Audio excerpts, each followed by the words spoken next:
हमारे श्री रविशंकर जी मिश्र हैं, जो कि बहुत अच्छा श्री वैष्णो देवी धाम। और आपको एक विशेष बात मैं आपको अवगत कराऊं, इनकी जो सेवा प्रकल्प है अपने कानपुर मंडल में भी तक जो मैंने अनुभव किया है, ऐसा सेवा भाव अभी तक हमें प्राप्त नहीं हुआ है। हमारे तमाम वरिष्ठतम कथा व्यास हैं, लेकिन रविशंकर जी ने एक निस्वार्थ बिल्कुल गुरुकुल चला करके जो काम छोटे छोटे गरीब बच्चों के लिए बिल्कुल निशुल्क, जिसमें करीब 5 बच्चे तो हमने भर्ती करा रखे हैं, कोई भी शुल्क नहीं लिया जाता है। और इतनी सुंदर व्यवस्थाएं हैं जो हम बड़े बड़े गुरुकुलों में जहां पर लाखों रुपए वर्ष का एक बार लेते हैं, वो लोग जो व्यवस्थाएं फैसिलिटी जो आज की भाषा में कहते दे रहे हैं, वो कार्य हमारे रविशंकर जी कर रहे हैं। हम इनके लिए बहुत बहुत कृतज्ञ हैं। ये मानिए आपने जो कार्य वैष्णो देवी धाम बना करके श्यामनगर परिक्षेत्र में, और अभी एक इनकी नई उपाधि भी होने वाली है, उसको भी आपको अवगत करा दें बहुत जल्द।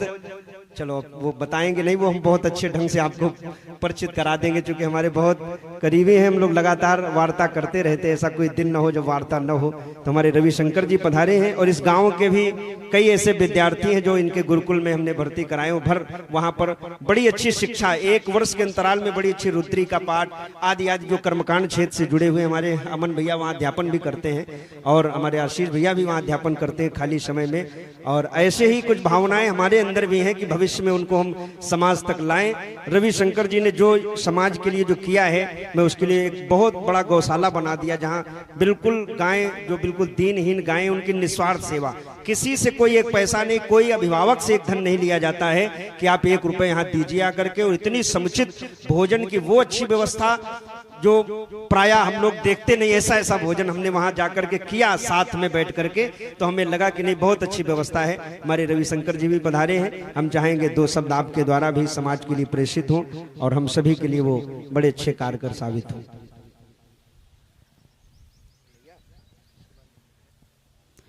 ध्येयं सदा परिभवग्नमभीष्टदोहम् तीर्थास्पदं शिवविरिञ्चिनुतं शरण्यं भृत्यार्तिहं प्रणतिपालभवाब्धिपूतं वन्दे महापुरुषते चरणारविन्दम्। बोले वृंदावन बिहारी लाल की, श्री शोभन सरकार की, श्री योगेश्वर सरकार की, समस्त भक्तजनों की, मंच पर विराजमान सभी विद्वत वरेण्य, मैं सभी विद्वानों को दंडवत प्रणाम करता हूँ। और आज इस मैथा की पावन भूमि, जिसमें हमारे बड़े भैया राष्ट्रीय कथावाचक श्री प्रदीप जी मिश्र, जो कि आपके इस ग्राम में इतना सुंदर आयोजन और इतने संत महात्माओं का और विद्वानों का दर्शन, जिस समय कथा हो रही थी, सौनक आदि 88,000 महात्मा बैठे थे और विचार कर रहे थे लोगों का कल्याण कैसे हो। उस समय सूत जी का आगमन हुआ, तो अज्ञान ध्वांत विध्वंस कोटि सूर्य समप्रभा। एक सूर्य होता है, सौनक जी ने कहा आप कोटि सूर्य समप्रभा, करोड़ों सूर्य के समान ज्ञान लेकर के आप प्रकट हो गए। सूत जी वक्ता हैं, कथा सुनाने वाले, और यहाँ पर भी इतने वक्ता बैठे हैं, और एक वक्ता में इतनी सामर्थ्य होती, करोड़ों सूर्य के समान ज्ञान होता है, तो ये अरबों सूर्यों के ज्ञान के रूप में सभी वक्ता विद्यमान हैं। तो ये इस मैथा की पावन भूमि है जहाँ पर ये इतने विद्वान जन आए हैं। ये तीर्थ बन गया।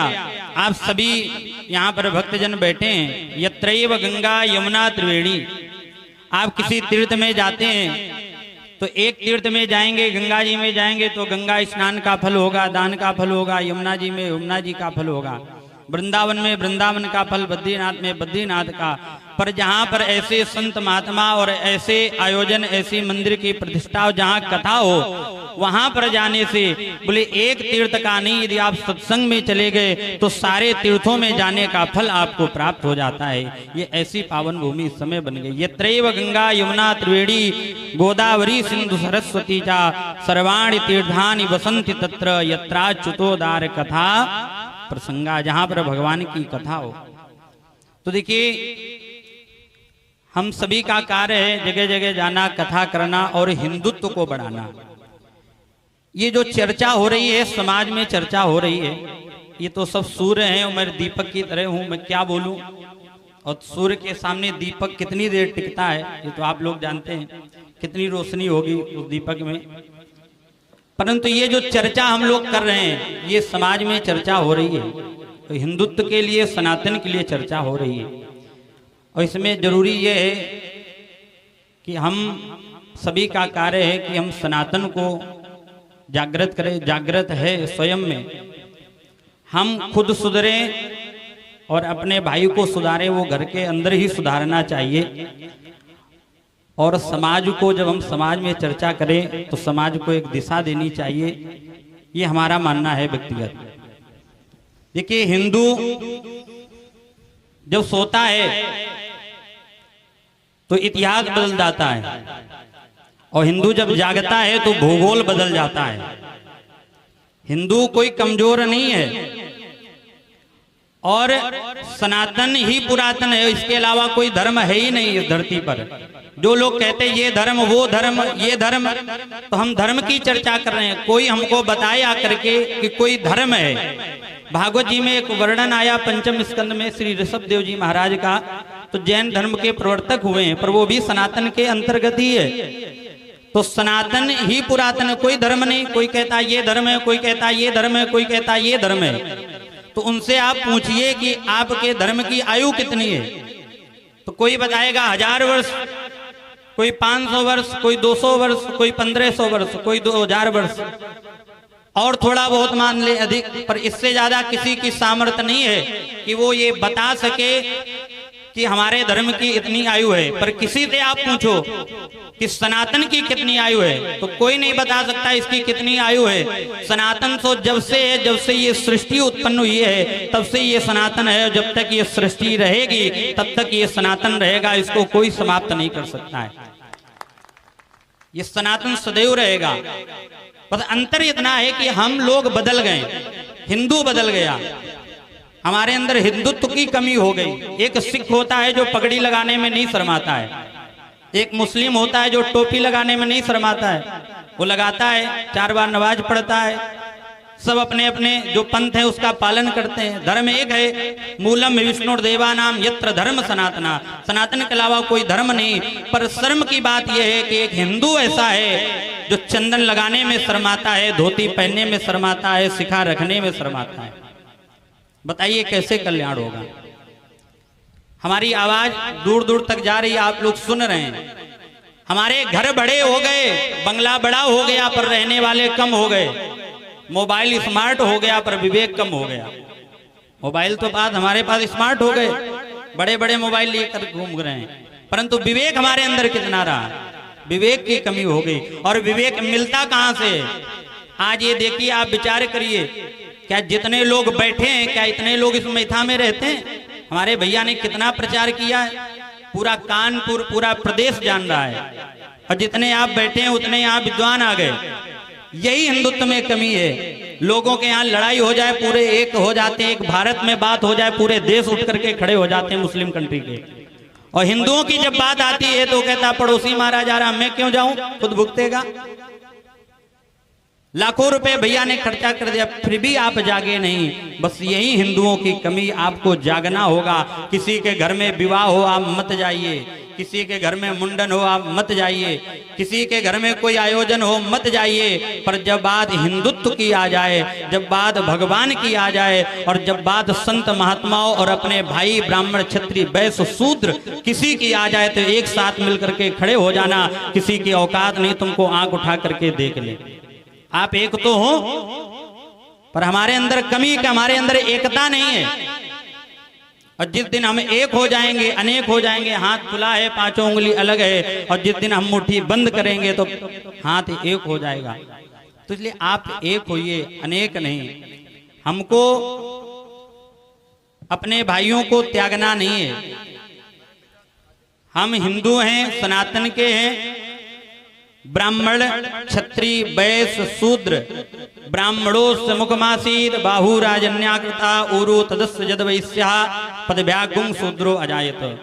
एक ही शरीर से उत्पत्ति है, सबको उपमा दी गई है, तो हमें किसी को त्यागना नहीं है। लोग तरह तरह के मिशन चला रहे हैं, कन्वर्ट किया जा रहा है। क्यों कन्वर्ट किया जा रहा है? क्योंकि हम त्याग रहे हैं। आप किसी को त्यागिए मत, आप सबको सम्मान दीजिए। हिंदू जब एक होगा तो सनातन आगे बढ़ेगा, सनातन आगे बढ़ेगा तो हमारा भारतवर्ष मजबूत होगा, और जिस दिन हम एक हो जाएंगे भारत फिर से विश्व गुरु बन जाएगा। ये बात केवल हम लोग सोशल मीडिया से उपदेश देते हैं, तरह तरह की सब लोग पोस्ट करते हैं। मदर्स डे आ जाता है तो माता के लिए काफ़ी पोस्ट पड़ जाती हैं, फादर्स डे आ जाता है तो पिता के लिए पोस्ट पड़ जाती हैं, पर माता पिता घर में बीमार बने बैठे रहते हैं, उनके लिए हम दवाई ला करके नहीं देते हैं। तो ऐसा Mother's Day, Father's Day, Teachers' Day, Brothers' Day, अब तो प्रेम और प्रेमिकाओं का भी डे चलने लगा। ये अपने हिंदुओं की सभ्यता नहीं है। फरवरी में आ जाता है, किसी दिन रोज डे होता है, किसी दिन वैलेंटाइन डे होता है, किसी दिन चॉकलेट डे होता है। अब क्या इसका हम अनुकरण करेंगे? ये सेंटा का देश नहीं, ये संतों का देश है, इसलिए संतों के आचरण पर चलिए। इसलिए आप सब लोग कथा में जाइए, सत्संग में जाइए, यज्ञ हो और कथा को सुनिए। श्रवणम कीर्तनम विष्णु स्मरणम पाद सेवनम। कथा कब लाभ देती है? बोले श्रवण करो, कीर्तन करो, उसके बाद उसका स्मरण करो। जब आप स्मरण करेंगे तो उसका आपको लाभ मिलेगा। किसी से पूछो, कथा में सुनने गए, बोले भैया कथा सुनी, मैया कथा सुनी। मैया ने कहा हाँ महाराज जी, सब कथा सुन डारी, वहीं सुनी वहीं डारी है, लेके कुछ नहीं आए। तो इसलिए कथा को सुनो और अपने जीवन में उतारो। बहुत बहुत समय अधिक नहीं है, क्योंकि बहुत गुरुजन, श्रेष्ठ जन, विद्वान जन बैठे हैं, मैं उनके सामने क्या बोलूं, पर आप सब एक रहिए। बहुत बहुत धन्यवाद। एक बार जोरदार ताली बजा करके हमारे आदरणीय प्रदीप जी मिश्र का, आप लोग ताली बजाओ, बैठे हो, हाँ ताली बजाते रहो, उत्साहवर्धन करो, इतना अच्छा आयोजन। तो एक बार जोरदार जयकारा लगाएं। बोले वृंदावन बिहारी लाल की, भारत माता की, भारत हिंदू राष्ट्र की जय। जय श्री राम। बहुत बहुत धन्यवाद है हमारे आदरणीय श्री रविशंकर मिश्र जी का। और इसी श्रृंखला में हमारे मध्य में हमारे